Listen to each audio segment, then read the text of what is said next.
Hey, have you ever went throughout your day and like little things you've noticed that kind of impact you in a way you may have not really thought it would, but you saw it like, wow, that's really pretty cool.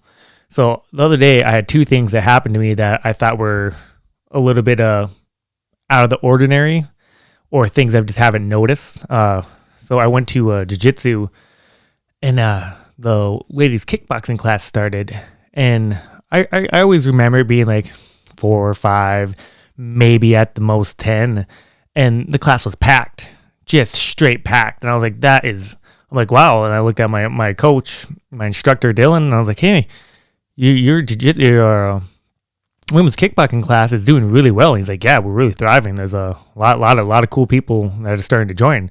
So that got me thinking, like, that's really cool. I'm really happy for Coach Dylan in his gym. And then the next thing that happened right after I got back from jiu-jitsu was I went and got my mail, and my neighbor came, got his mail at the same time. Our mailboxes are fairly close, and he has a backpack on, like a hiking backpack. I'm like, oh man, you training for something? He goes, yeah, I got a 100-mile hike I'm doing. And I'm like, and my neighbor is, from what I can tell, not just average father, just chill dude that likes to grill. And I would have never have guessed that he's about to do a 100-mile hike. So that was really empowering to me. I'm like, wow, if he's doing this kind of stuff, like, why am I not doing something special? So that's what this episode is about, is things that empower. So yeah, let's get to it. Recording. Hello. Welcome to the whatever. The Ride or Die podcast. Yeah. Say it. The Ride or Die podcast.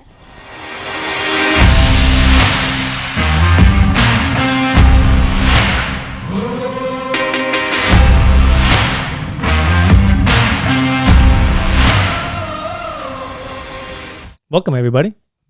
Welcome to the podcast. This is number 3. Number 3. I'm so excited. And I think I finally figured out this all this audio. I know in my last 2 episodes there was like a buzzing sound, and I figured it out.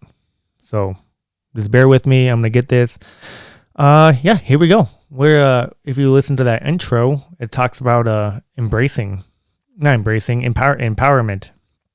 So how to empower yourself. Have you ever if someone would ask you, what is your definition of empowerment? And like me, if someone would be like, hey, Matthew, what's the definition of empowerment? I'd be like, well, someone empowers other people by their actions or speaking, right? Like the president, or maybe, public speakers, motivational speakers will probably be the best. You ever listen to a motivational speaker and afterwards you're like, yeah, let's do this. Let's rock. I always thought that was the idea of empowerment, but looking it up, the definition that I found that says empowerment, to make someone stronger or more confident, and especially in controlling their life. All right. I like that. So empowerment is basically confidence. So what is this podcast going to be about today? Is now confidence and empowerment. So I already said something about my definition of empowerment is me seeing or hearing stories or seeing people. Like when I like working out, going to the gym, and especially when I used to lift weights, I used to see it a lot. And you see the elderly people there in the afternoon, or maybe the handicapped guy with no legs or one arm, and he's still just busting out reps because, hey, he don't care. He's still living his life the way he wants to live it.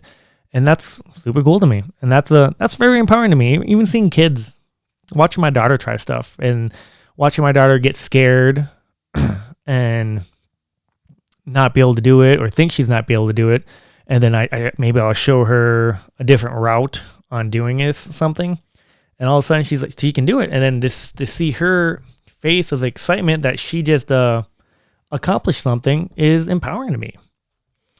So that's one thing I look about empowerment, is I watch a lot of other people, and I that's how I get my motivation. Like in my intro, when I was talking about my neighbor that's doing a 100-mile walk, I'm pretty sure I ran like 5 miles, 2 extra miles on the treadmill that day or the next morning after I heard that. I was just super impressed.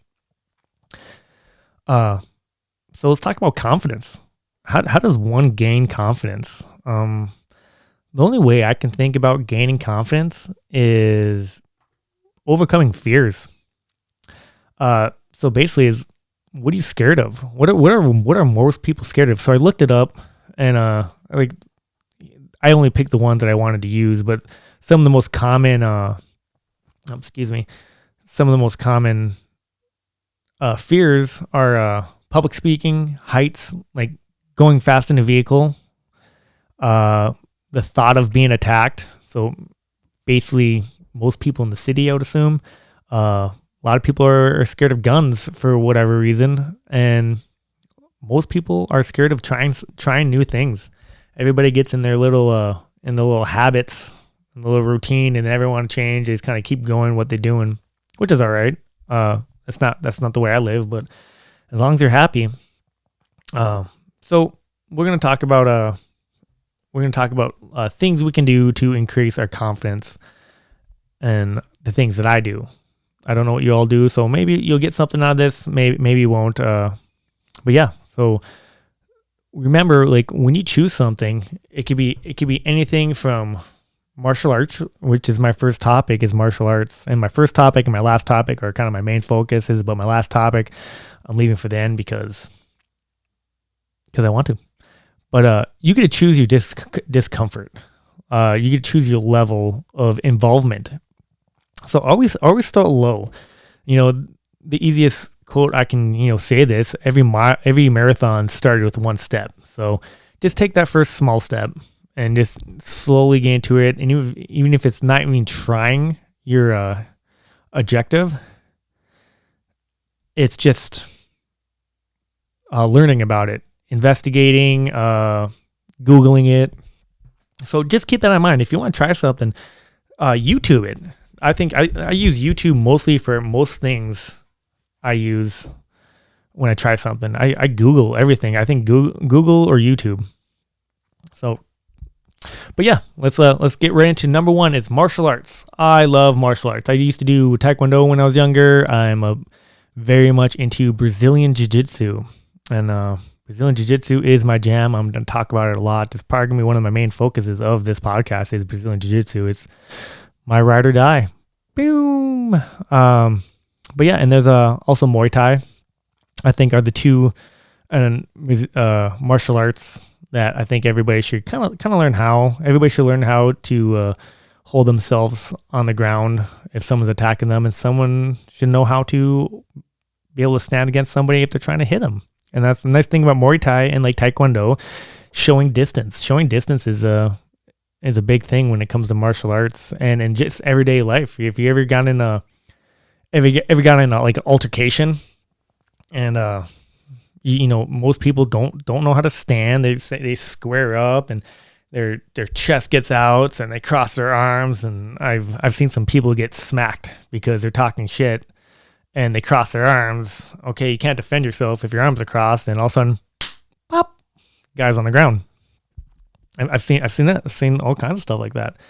But let's talk about the importance of Brazilian Jiu-Jitsu, because everybody understands like Muay Thai. Muay Thai is like kickboxing, right? Nice thing about kickboxing, you get to punch stuff. And punching things, if you got to go to a kickboxing class where you get to punch a bag, punching a bag feels good. It relieves stress. It relieves, you get your adrenaline. It's go punch something. But I know both martial arts gyms in Fargo do Muay Thai and Brazilian Jiu-Jitsu. There can be Academy of Combat Arts, which is the one I go to, which Coach Dylan and Coach Joe are two of my favorite people in the world. And there's the other gym, which is Fargo BJJ. And I know a couple of guys that go there. I've never been there myself, but like I follow them on Instagram, and everybody seems like they're enjoying themselves. So both places are probably worth checking out. And even in Dickinson, there's a jiu-jitsu gym now. Definitely worth the time. But what is jiu-jitsu? Brazilian jiu-jitsu is a grappling self-defense martial art based on using your opponent's momentum and body weight against them. Now, my definition is martial art for the smaller person to beat a bigger person. And Well, that's why a big thing I think all women should be into martial arts, especially jiu-jitsu. It's designed for self-defense, for a smaller person to submit a bigger person, or even just hold somebody until you can get the cops. But I know some of my friends from the gym have stopped domestic violence. I had a friend that a couple years back, there was a bunch of noise and racket going on in his apartment hallway, and there was a girl getting kind of roughed up by a guy, and this guy was like, nope. And he took him down and he subdued him until the cops came, and he was a hero for that. And so that's something, like, if something would happen, like, I've been doing martial arts for 11 years, and if I saw something in that aspect of someone getting bullied or beat up, and I felt like I feel very confident in my ability to stop that process of that happening. And there's a lot of people I look up to in jiu-jitsu. We'll talk about how I said empowering. There's a guy, Alan.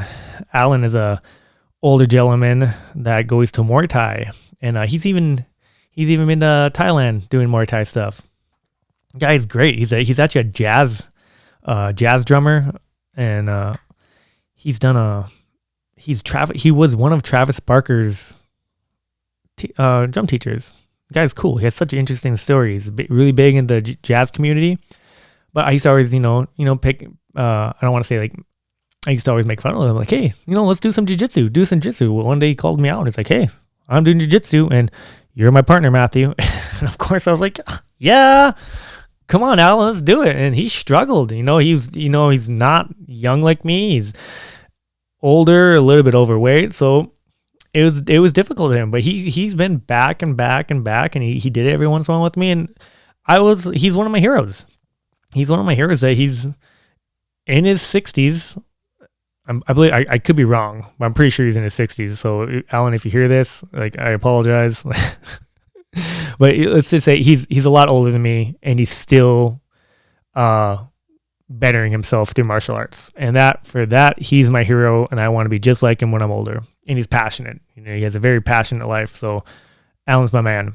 But yeah, self-defense. And self-defense is, jiu-jitsu is very awkward right away, because you're literally trying to hold someone down, and then you get your sweat in their sweat on you, you get their hair on you, you get their hair in your mouth.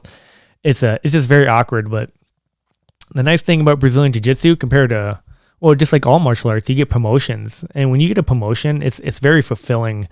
It's just like when you lift. Your promotions are every time you look in the mirror and you see a little bit more definition, you see a little bit more mass.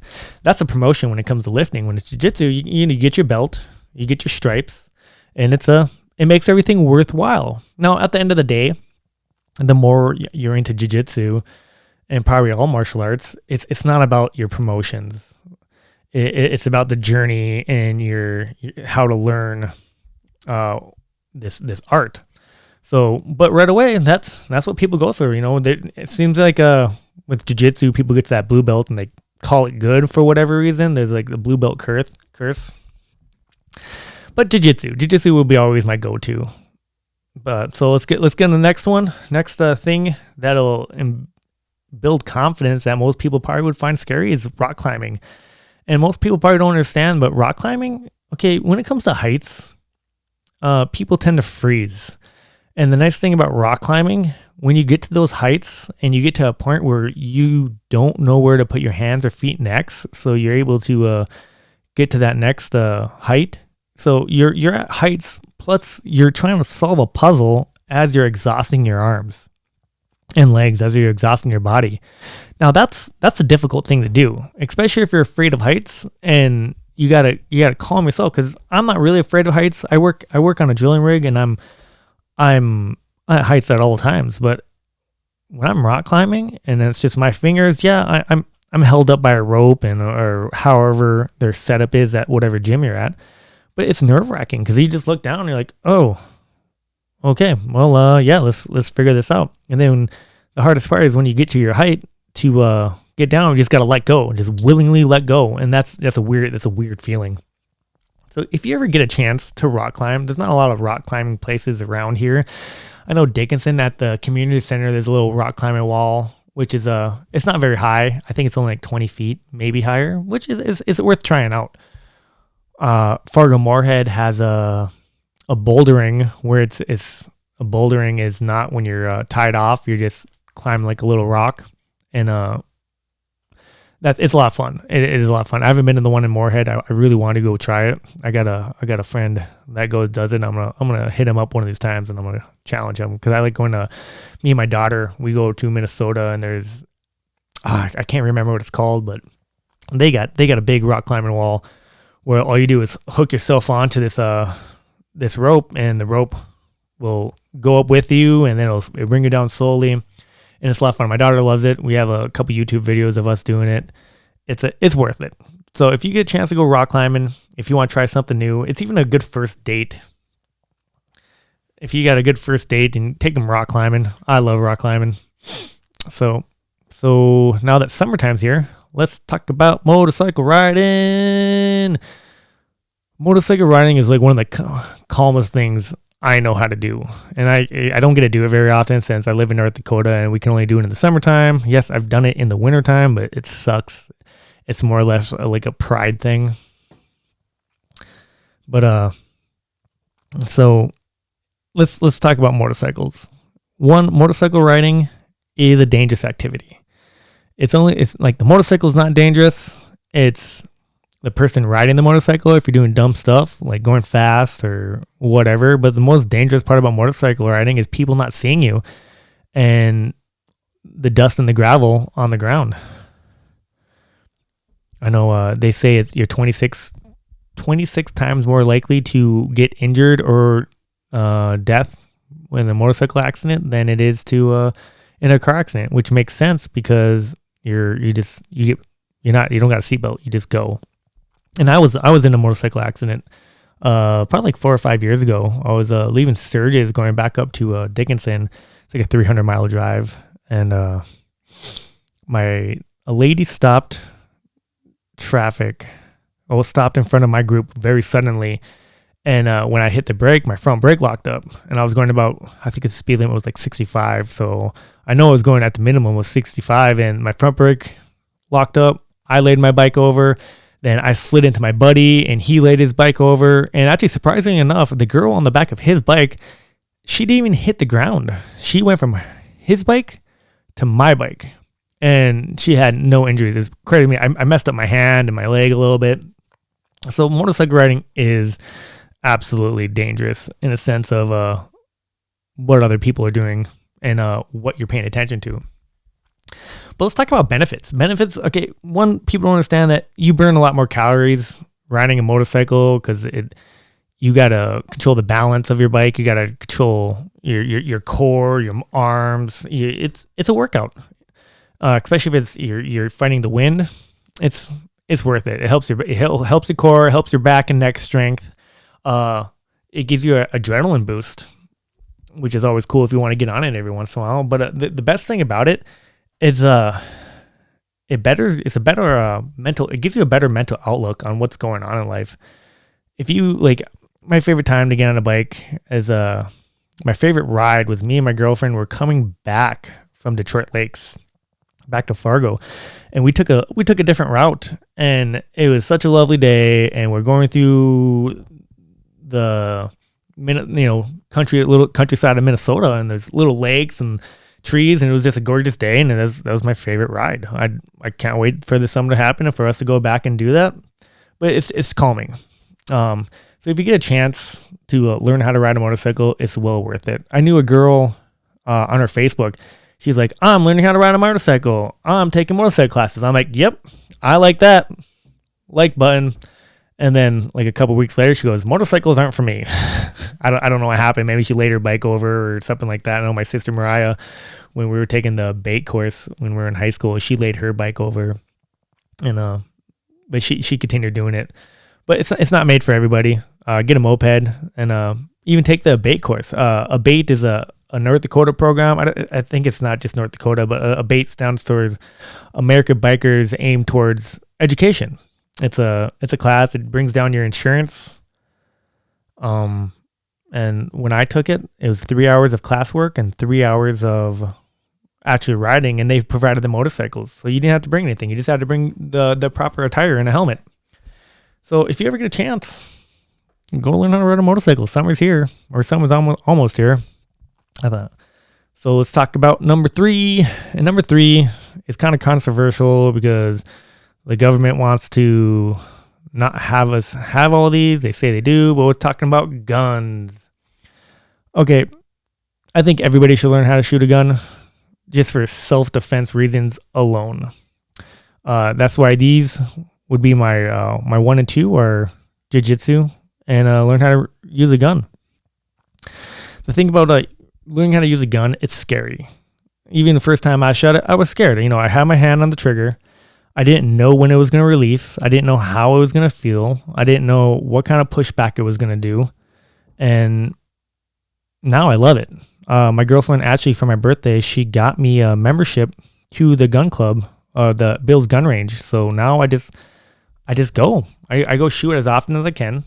I've taken classes on how to properly handle a gun in certain scenarios, and I absolutely love it. And even my girlfriend, she doesn't like my gun. I have a Glock 19 that I carry, and it's too big for her. So I also have a Glock 43, which was one of my first guns, and she likes it a lot better. And she's actually fairly accurate. We went to the gun range the other day, and I put up the paper, and she went out there, and she racked out the slide and started shooting at the target, and she kind of looks at me and she smiles. I'm like, well, that was weird. Well, I look at the target, she shot like 5 shots, and all 5 of those shots are right in the middle of this body on the silhouette of the paper I put up.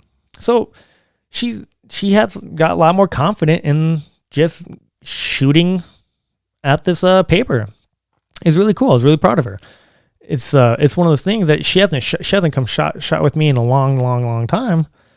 And the fact that she knew like last time we went there, she wasn't quite sure of herself. That was like maybe her second time shooting with me. But she couldn't hit the paper, and she got really frustrated that she couldn't hit this paper. And then we started talking about it. It's like, okay, this is how you line it up. When you shoot, slow your trigger down. When you use that trigger, you push it in, and there's kind of like a wall. And then when you get that wall, you hold, they teach you to, hold your breath, keep both eyes open, and slowly pull that trigger. And then, because if you pull it fast, you jerk your pistol. And she did that, and her accuracy went up tenfold.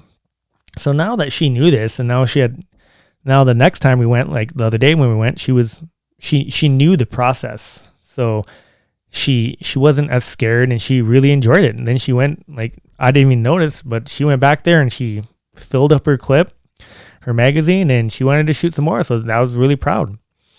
But yeah, it's the mental gains that you get from learning how to use a gun is pretty interesting. Because one, you're firing and you're aiming. And if you ever sat around and aimed at something, if it's a bow or, a gun, or even throwing a baseball, it's difficult. You gotta really concentrate. And now with the whole dynamics of having this gun that can hurt you if you don't know how to use it. I hate when people say guns are dangerous. Guns are not dangerous. People are dangerous. The intentions of people are dangerous, and what's the word I'm looking for? This is the word I told my daughter. Basically, shoot. Now I feel dumb. Well, I don't feel dumb. I just feel the ignorance. The ignorance of people is dangerous. That's the word. It's the intentions and ignorance of people that are dangerous. And that goes with everything. That goes with driving a car. That goes with cooking, right? It's the ignorance. So guns aren't dangerous. It's the people behind the gun that are dangerous. So don't, so that's why I've even been to the gun range. I remember this guy had a shotgun. He had this shotgun as if he was going to go rob a bank. And the first thing you do is he shoots it and he hits the ceiling. And I'm like, I'm going to leave. Nope, not watching this, dude. And I was just not impressed. I don't know, but whatever. But the most important thing about learning how to shoot a gun is the self-defense. So if someone would ask me, if you could choose a self-defense to teach somebody, what would it be? And I would say I teach someone how to use a gun. One, it's cheaper. Two, it takes less time to teach somebody how to manipulate a gun and how to aim and shoot compared to jiu-jitsu, where it takes a lot of time to get good. Like, I've been doing it for 11 years and I still get smashed. I get smashed by people that are just starting. And it's the average person, I feel like I could be able to handle, but if I came with somebody that was a little bit more experienced in martial arts, I'd be in trouble. But the thing about guns, you're not touching people, and just the threat of a gun will subdue somebody. And I think guns have saved over like 400,000 people a year, something like that. I don't got the numbers, but it's quite a bit, and it's not people not using them; it's people just presenting them that actually will save their lives. You know, there's a lot of stories, but I could go about stories about guns, and I'm not here to talk about guns. I'm here to talk about things that will make you confident. Just learning how to use a gun will make you more confident in just in general. And go to if you're really interested about learning how to use a gun, go get your concealed carries permit. I know there's places where you can take classes in class. You have a guy to talk to. The last one I took, me and my girlfriend took it. It was 6 hours long, and there's a lot of good information. So go learn, go get your concealed carry. I know I go to the gun range about 3 to 4 times a month because I just enjoy it. I just find it very important for me to be able to defend myself with my physical body, and I feel it to be important that I can defend myself with a tool like a gun. So, and those are my things that I find make me empowered, are my martial arts. And I do feel like learning how to use a gun is a martial art in itself, because there's a lot of things to learn, and I'm slowly learning. But if you look at the money aspect of it all, I would say the average gym cost would be like $100 for jiu-jitsu, and the average gun costs about $500. So, and like in North Dakota, there's maybe four jiu-jitsu gyms in the state. Not like California, with probably like 4,000 in the state. But you can always find someone that knows someone that will teach you how to use a gun. I think the gun community is pretty good about teaching. Just YouTube it. Go find a gun range, and you can go rent a gun. You don't have to buy a gun right now. Go rent a gun and ask questions, just like anything else. So those are my empowering things I like to do: motorcycle riding, rock climbing, jiu-jitsu. I love jiu-jitsu. Everybody should do jiu-jitsu. I will be saying that a lot. And I'll learn to use a gun. And yeah, guys, I hope you enjoyed this episode of the Ride or Die podcast. Remember, train hard, do good, be kind. Love y'all.